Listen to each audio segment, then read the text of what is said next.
Okay, mga moms, mga tol, for this workout, ang gagawin natin para sa arms and core, body weight only. Walang equipments para kahit nasa bahay, pwede nyong gawin. Tara, game, sabayan nyo ako.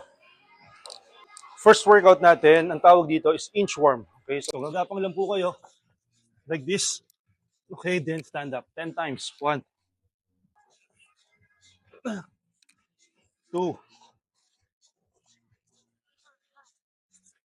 3, 4,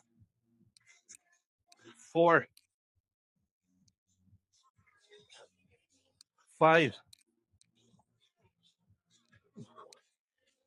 6, 7, 8, 9. Oh, okay, 10. Next natin, floor tayo. Mike Tyson push-ups tayo. So like this. So naka push-up position. Then bring your butt down. Then 1, 2, 3, 4, 5. Pag beginner, pwede bumaba. 6, 7, 8, 9, 10. Okay. Rest ng konti. Next natin, planks. Okay. Up, then down.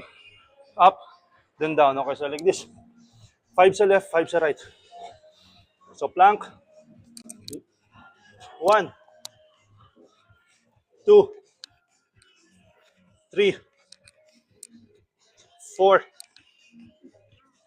5. Lipat sa kabila. 1, 2, 3, 4, 5. Ha! Woo! Pahinga ng konti. Next po natin, planks, shoulder taps. So like this. 10 times din po ito.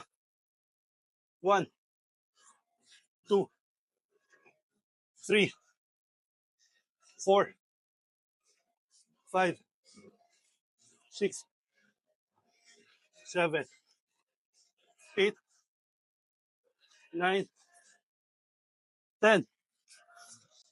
Ha! Ha! And the next po natin is regular push-ups. Pag hindi nyo po kayo na regular push-ups, pwede po kayo mag-kneeling push-ups. Okay? So for us, regular, 10 times.